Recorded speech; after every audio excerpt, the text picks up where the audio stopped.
tram is coming down the track towards a single human. You can pull the lever and send the tram down a different track, killing 5 sentient robots instead. What do you do? Save the human. Come on. That's what us humans would do. I asked an AI. Yeah. It said, I don't have enough information to determine if a human life is more valuable than a sentient robot's. Pull the plug. In the absence of clear information, Pull the plug, Graham. I would default to inaction.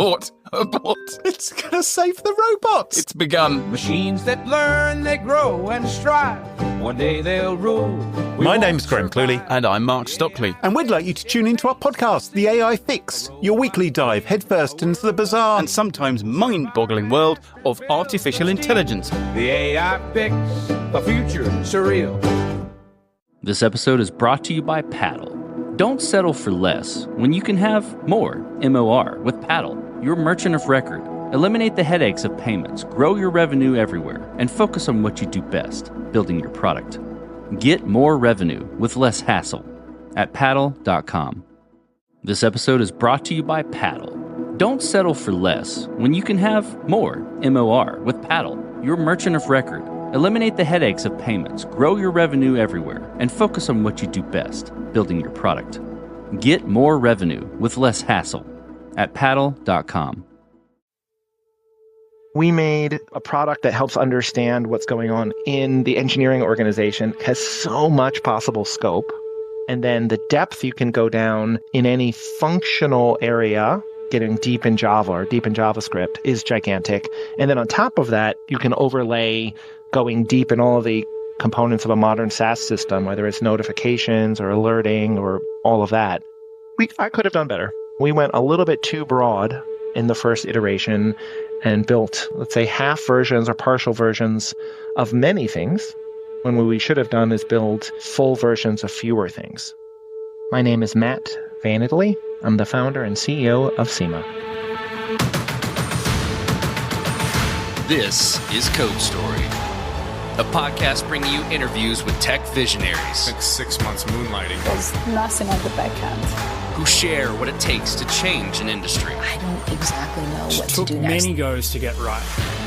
Who built the teams that have their back. The company is its people. The teams help each other achieve. I was proud of our team. Keeping scalability top of mind. All that infrastructure was a Yes, we've been fighting it as we grow. Total waste of time. The stories you don't read in the headlines. It's not an easy thing to achieve, mind Took it you. off the shelf and dusted it off and tried it again. To ride the ups and downs of the startup life. You need to really want it. Not just about technology. All this and more on Code Story. I'm your host, Noah Lappart, and today how Matt Van Italie built a way to assess your code to improve outcomes for everyone involved. This episode is brought to you by Paddle.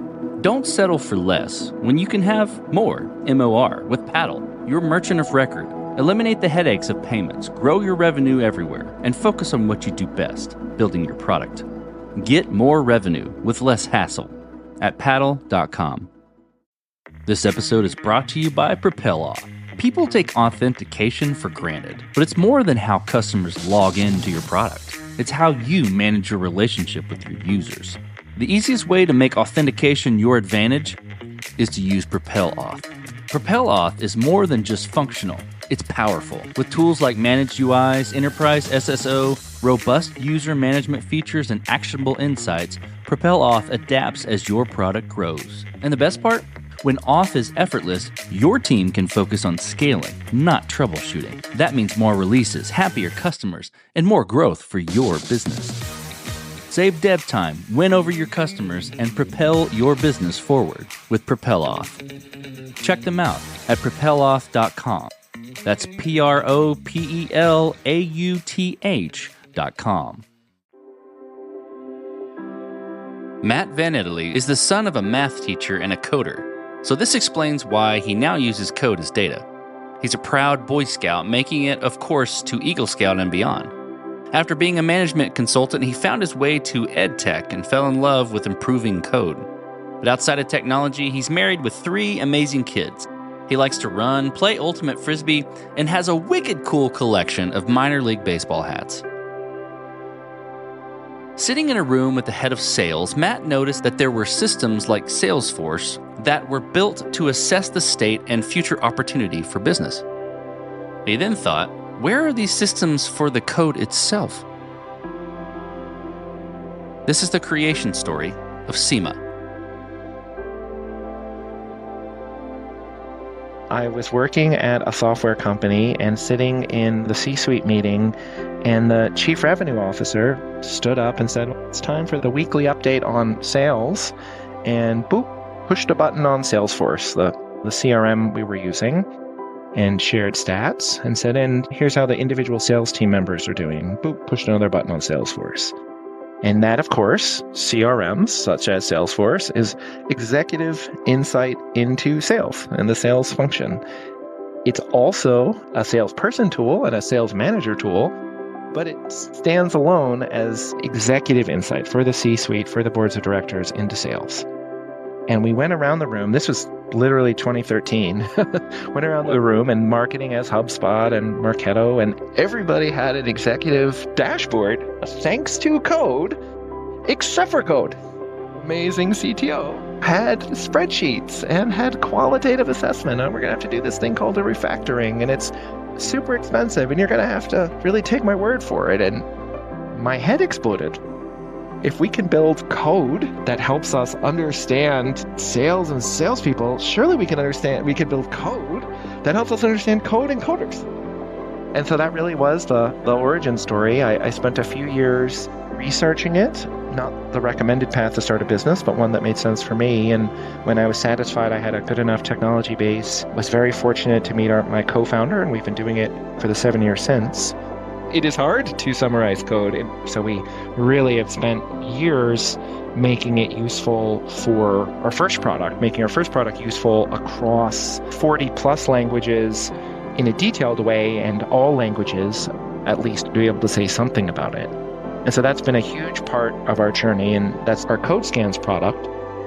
And then about a year ago, incredibly fortunate that some of our major customers asked us to build something new. And there's no more magical way to get to product market fit than being asked by your customers to build it. We've also started building, and have built, a product to help coders and help engineering teams manage how much Gen AI code is in their code base. So you can think of it like an ingredients list. How much was Gen AI code? How much was human? How much was a mix? And that has been, I say grateful and fortunate a lot, but man, it is true, just to be able to work on two really important topics to help improve code, help support coders, help businesses and organizations achieve better outcomes through code is an incredible gift. So tell me about the MVP, so that first version of the product you built.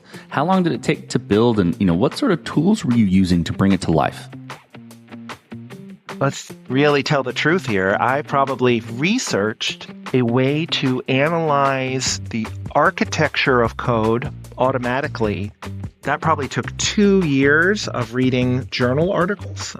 I was making a tech transfer play. I thought that there might be some high-quality IP at a university that we could use to build our first product. After that 2 years, we found something, and proud to say that some great research conducted by a professor from the University of Michigan is still part of our product. Once we had that IP locked down, I'd say it was about 8 months to the first MVP. Over time, Sema's gotten better and better at building MVPs faster, but probably about 8 months from business origination to first product. Let's stay on that first version of the first product. When building any sort of product, you got to make certain decisions and trade-off, right? And in those 8 months, you built it, and you were doing research, and you were trying to figure out, exactly how you wanted to do it. And you probably had to make those trade-offs as far as approach or technical debt or how you were going to solve the problem. Tell me about some of those you had to work through and how you coped with the decisions. So first, in terms of the technical debt trade-off, I do actually think we got this one. The more advanced you are on product market fit, the more advanced you are on the state of your business, the more that non-functional requirements really matter. Up to the major companies, of course, where you really have to get code quality and security and open source risk locked down. But we really had an intentional approach. Two of Sema's 5 values are scrappiness, which means for us solving for a trade-off of quality and speed, and excellence, which is just optimizing quality. A big part of Sema is continuously asking, in this moment, what is the right trade-off between quality and speed? And sometimes the answer is just 100% quality, and sometimes it's a mix. And so certainly from a non-functional requirements side, we really de-emphasized that when we were getting the MVP. We just needed to get users reacting to it and putting it into the market. In terms of the functionality itself, we made a product that helps understand what's going on in the engineering organization, has so much possible scope. And then the depth you can go down in any functional area, getting deep in Java or deep in JavaScript, is gigantic. And then on top of that, you can overlay going deep in all of the components of a modern SaaS system, whether it's notifications or alerting or all of that. I could have done better. We went a little bit too broad in the first iteration and built, let's say, half versions or partial versions of many things, when what we should have done is build full versions of fewer things. So you mentioned, multiple MVPs. Tell me about the next MVP then. How did you get there? And then tell me about that inception process there. If the first one took 2 years, 8 months, give or take, the next one to MVP took 3 months. We got feedback from some customers. This was something they were interested in, did some basic market research to just double check it wasn't just anecdote. And then we pulled the trigger, and we really had a hyper-focused team working on this and working on this exclusively. And certainly relative to our first version, extremely pared down set of first requirements so that we could get it up running as fast as possible. I could not be more proud of the engineers who worked on it. And simultaneously, there's a dashboard component that had to be, engineers are very picky. You got to get it. You got to meet their quality standards. But oh, by the way, we're also detecting AI, which is an incredibly hard problem itself. And both pieces came together absolutely, all thanks to our extraordinary engineers, in a few months. And we had the MVP up in 3 months from start. This episode is brought to you by Paddle. As a startup, you face unique challenges to stay competitive. You and your team need to stay focused on your product, not your payments. You need to do more, MOR, and DIY less. With Paddle. Paddle is your merchant of record, becoming the seller of record for your SaaS transactions, enabling your team to focus on what's important, your product. Paddle handles all payment management across multiple gateways and methods, taking ownership of tax liability while remaining compliant with regulations across all markets. The platform handles all aspects of SaaS billing models, upgrades, add-on, trials, and more. Let's look at the results. MOR revenue optimization is built into Paddle and accounts for up to 16% higher conversion rates, reduced payment failures, localized pricing, and churn prevention, recovering 40% of cancellations. Their developer-friendly tools are API first with comprehensive documentation, removing the burden from your engineers.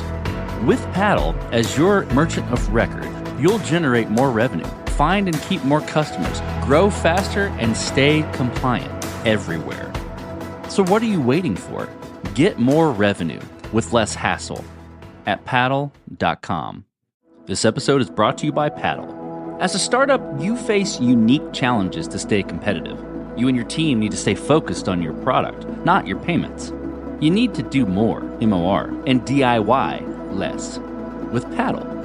Paddle is your merchant of record, becoming the seller of record for your SaaS transactions, enabling your team to focus on what's important, your product.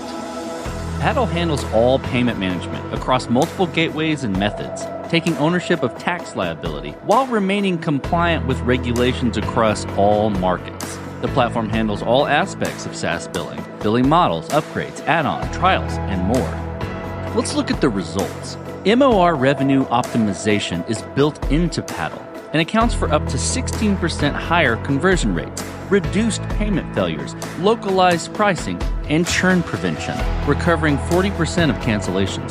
Their developer-friendly tools are API first with comprehensive documentation, removing the burden from your engineers. With Paddle as your merchant of record, you'll generate more revenue, find and keep more customers, grow faster, and stay compliant everywhere. So what are you waiting for? Get more revenue with less hassle at paddle.com. This message is sponsored by Vanta. Trust isn't just earned, it's demanded. Whether you're a startup founder navigating your first audit or a seasoned security professional scaling your GRC program, proving your commitment to security has never been more critical or more complex.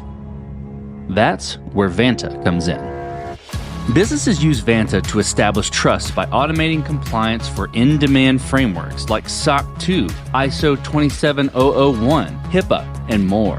And with automation and AI throughout the platform, you can proactively manage vendor risk and complete security questionnaires up to 5 times faster, getting valuable time back. Vanta can also save you money. A new IDC white paper found that Vanta customers achieve $535,000 per year in benefits. So the platform pays for itself in just 3 months. Join over 10,000 global companies like Atlassian, Quora, and Factory who use Vanta to manage risk and prove security in real time. For a limited time, listeners get $1,000 off Vanta at vanta.com/codestory. That's VANTA.com/codestory for $1,000 off. So let's stay on that second MVP then. You've got the MVP done, you're moving faster, you're getting some traction now. Tell me about how you progressed it from that point and matured it. I think to wrap that in a box a little bit, what I'm looking for is how did you build your roadmap? And how did you go about deciding, or still go about deciding, this is the next most important thing to build or to address with Sema? Well, the third value of ours is growth, and that includes really speaking up if you disagree and including telling me no. I think it's super important for organizations, certainly for Sema, to be real with each other and to override, including to push back against the CEO. Always confident, but not always right, someone once said about another CEO, and I'm sure it's true about me. And so we have really rigorous discussion about what we should prioritize. This is a product for engineers, and so our users, our engineers who are building it, and other engineers at the company definitely have a seat at the table on the roadmap. We are as fanatical as we possibly can be on getting feedback from our customers, and hopefully we're just on the edge of annoying, maybe slightly past, because what they want goes. Certainly when it comes to how we can make it an incredibly delightful product, it's just not possible to get enough feedback from users. So we spend a ton of time on that. We spend a lot of time on wireframing and writing and showing proofs of concepts before they're even built. So the scrappiness idea, if we built this, would you care? What problem does it actually solve?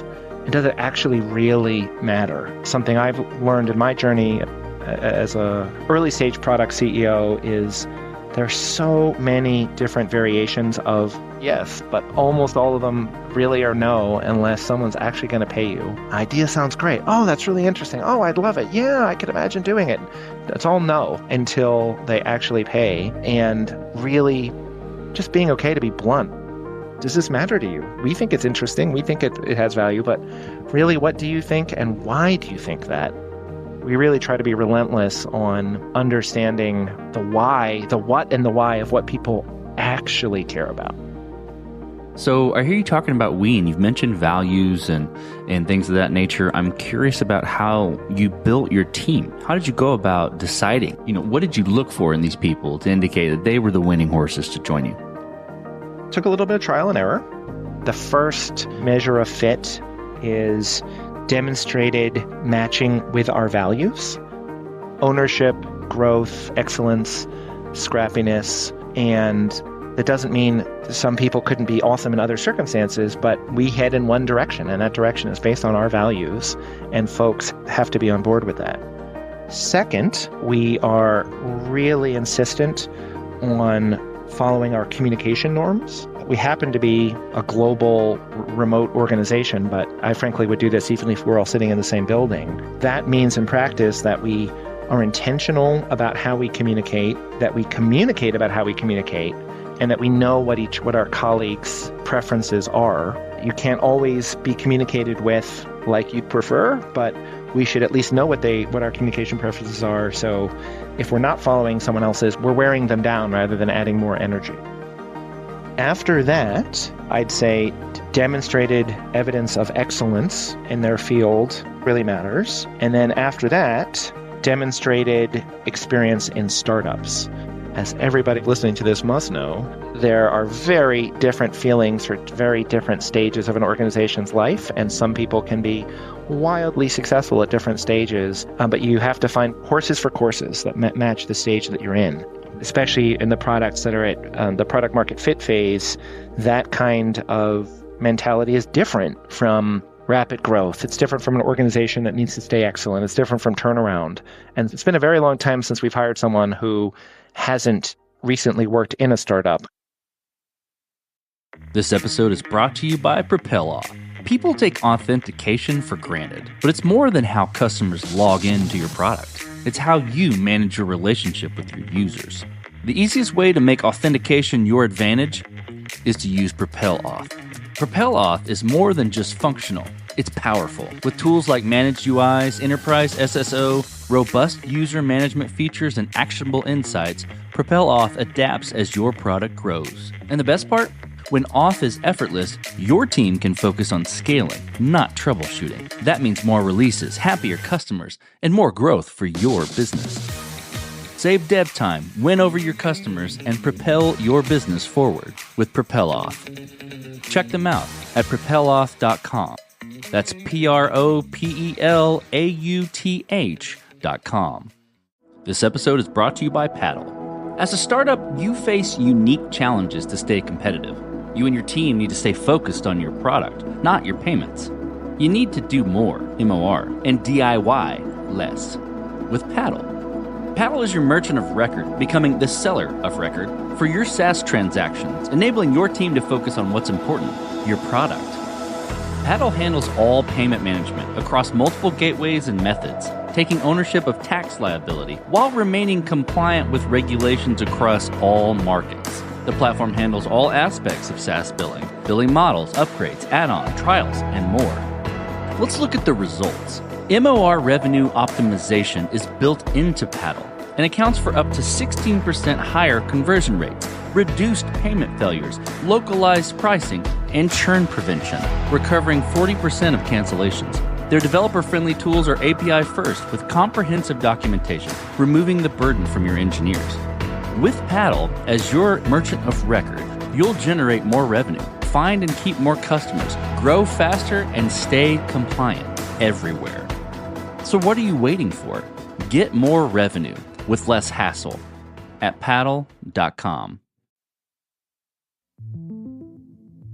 This will be super interesting. Given, who you're serving with your product, I'm curious about scalability, right? Did you build this to scale from day one or with scale in mind? Or has there been interesting areas where you've had to fight it as you've grown? Definitely fighting it as we've grown. If you are driving a stick shift, Google it if you don't know what a stick shift is, listeners, and you don't stall, that means you're riding the clutch too hard. You don't stall at least occasionally. If you extrapolate it slightly, if you don't find yourself in pain points, at least sometimes, that means you have over-engineered it from the beginning. And I definitely believe that about product scalability. So many things can feel like the right thing to do. They feel right, man. You just feel like it's a sense of accomplishment. But if you are not getting to product market fit, if you are not getting growth, if you're not getting feature adoption, nothing else matters. I think we've done a really quite a good job of being rigorous for the products that are at the earliest stage and features that are at the earliest stage. When we do a very comprehensive code scan, and when we are building a new version of that piece of functionality, a new module, we hand create it. We run the analytics, produce a CSV, and build it by hand, usually for a month or two, because that's, of course, not at all scalable. But number one, it saves a huge amount of engineering time. And number two, you really have to be sure you're building the right thing. And it's a mark of success for us that we run into scalability issues that then need to be solved with a different architecture, different engineering approach, etc. The absence of running into scale issues would itself be worrisome for us. Okay, let's move forward then. So as you step out on the balcony and you look across all that you've built with Sema, what are you most proud of? The team and the trust-based relationships with our customers and partners. The team side, I just could not be more proud that folks, most of whom we've never met. We are a global team and have really come together to have 1 and 1 equal 3 or more. So many different backgrounds, so many different experiences, but all marching in the same direction to build something that matters. And then what we do, as we say in our work, the code of a company is the second most important thing they have after the people. And we've had $1 trillion of organizations trust us to scan their code. And that is such an honor, from our clients to our partners to code owners, because we frequently are involved in technical due diligence.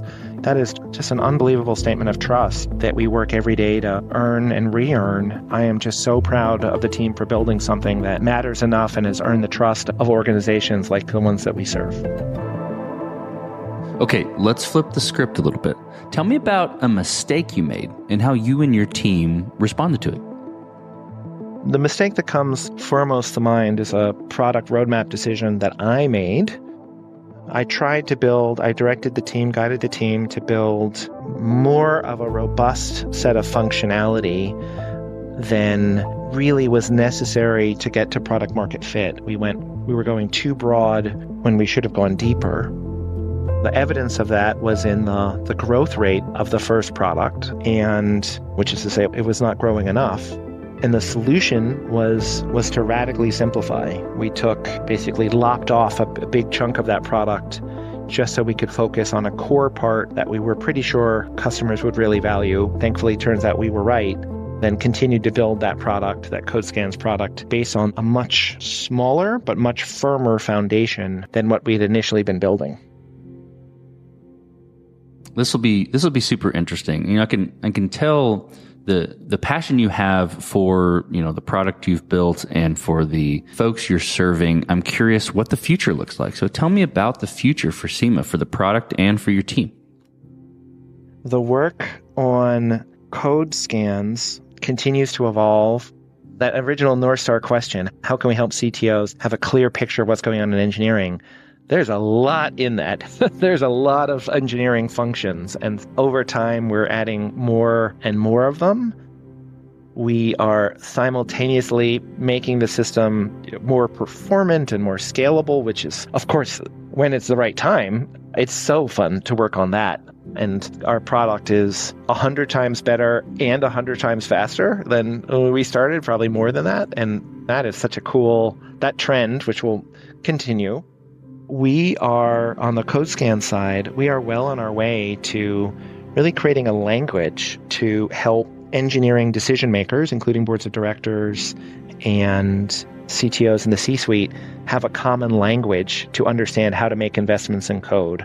And one of the ways we do that, frankly, is just a numbering system. We've built, after many years of collecting data and trying to be as rigorous as we can, we built a 1 to 100 score of non-functional requirements, or we call it code-based health. And it's really accurate. If you're a 30, your code base is a lot riskier than if you're a 70. And we can say why, et cetera. And seeing that vocabulary permeate across some of frankly, the world's best software acquirers and operators is an awesome feeling, and it's only going to continue. So that's on the code-based scan. The need to manage how engineering teams are using Gen AI to code and how to make sure that they're using it safely and responsibly, of course, has exploded and will just keep growing at an exponential rate. And the opportunity there to really do well by everyone. It is better for organizations to manage Gen AI codage safely. It's also better for end users, and it's better for the developers, because one of the ways that you make Gen AI code safe is by making sure that there's always a human in the loop. This isn't about automating away engineering jobs. This is about helping engineers be even more turbocharged and superpowered than they were before, like open source. And frankly, there's a growing global need for managing Gen AI usage that is so awesome to be, frankly, leading the way on. And then finally, team. We're growing as our business grows, and continuing to find excellent people and protect our culture and protect our communication as the team expands is not a small task, but it's a really joyous one, because the end result is there's just nothing nothing more satisfying than waking up and going to work with people that you can be real with and trust and are building something excellent together. Well, Matt, let's switch to you. Who influences the way that you work? Name a person or many persons or something you look up to, and why? I try pretty hard to be open to learning from everyone. I was an upright bass player, the one larger than the cello. I played in orchestras in high school. Those of you who don't know this, I'll let you in on a secret. To play in an orchestra as a violinist, you have to be really good. To play in an orchestra with a double bass, you have to have a car big enough to carry a double bass, and you have to have a double bass. The quality standards for double basses was way lower than the much harder working violinists and cellists and violists. And so I got to play way above my pay grade in youth orchestras. And I remember playing with a bassist who was genuinely extremely good. And she seemed like she was paying attention to what I was doing. And I said, what are you, like, come on, you're so much better than me. And she said, I really try hard to learn from everybody. That has really stuck with me, of trying to see positive lessons from folks and also negative lessons. Sometimes the negative ones, I'm not going to do that again, can be more clear, but that's the general point. More specifically, I could not be more lucky for our board of directors. Just absolutely spectacular guides who hold up the mirror, tell us the truth, keep us accountable, just hit the jackpot on an incredible board of directors. The leadership team, the engineers, product folks, everybody, they tell me the truth. I think I've learned at least one thing from each colleague in the last 12 months. That's an amazing feeling. I learned a lot from my kids, from my wife, and of course, really lucky to have had really great teachers along the way. And the ones that stick out are the ones who set the highest standards. Shout out to Bob Weinberg, a college professor who walked out on our class because we hadn't done enough of the reading, because he said we could do better. And what a statement of high expectations and looking to us to be the best version of ourselves. And Bob's one particular example, but I've been so fortunate to have great formal and informal teachers along the way. Last question, Matt. So you're getting on a plane and you're sitting next to a young entrepreneur who's built the next big thing. They're jazzed about it. They can't wait to show it off to the world, and they can't wait to show it off to you right there on the plane. What advice do you give that person, having gone down this road a bit? I would say I'm happy to look at it, but unless I'm your ideal customer profile, your ICP, doesn't matter what or unless I'm about to write you a check, doesn't matter what I think. The real trick of early stage entrepreneurship is to be maniacally focused on a tiny number of things that include not running out of money. That's number one. Number two, delighting a very particular ICP and spending all of your energy understanding what it's going to take to delight them, and making sure your organization is carrying out what it will take to delight them. And pretty much everything else you should forget about. Even if you're, quote, not doing a good job, unquote, on other areas, you just have to get that kernel. Once you've gotten that kernel, then how do you continue that rate of really delighting customers and users, and then start adding to the rest of the parts of the business, the systems and structures that will help you continue to grow. Generally speaking, if I ran into an entrepreneur, hunches they're only going to be able to do a small subset of all of the functions necessary. And so the faster they can understand themselves, what they're good at, what they like doing, the more likely it is that they can fill in the gaps with a team that help the company really thrive. But all of that, it's just so fun and so interesting. It's not a substitute just getting the product market fit and then growing it. And all these things that feel like accomplishment, it's not. Just build the right thing with a critical eye, but build the right thing and everything else will follow later. I wish I had done literally 1/10 of the functions or activities that I worried about when I got started. It's easy to say be focused, but you just don't know how focused you need to be until you've lived it. I think that's fantastic advice. Well, Matt, thank you for being on the show today, and thank you for telling the creation story of Sema. Thank you so much for having me. It was an absolute blast. And this concludes another chapter of Code Story. Code Story is hosted and produced by Noah Labhart. Be sure to subscribe on Apple Podcasts, Spotify, or the podcasting app of your choice. And when you get a chance, leave us a review. Both things help us out tremendously. And thanks again for listening.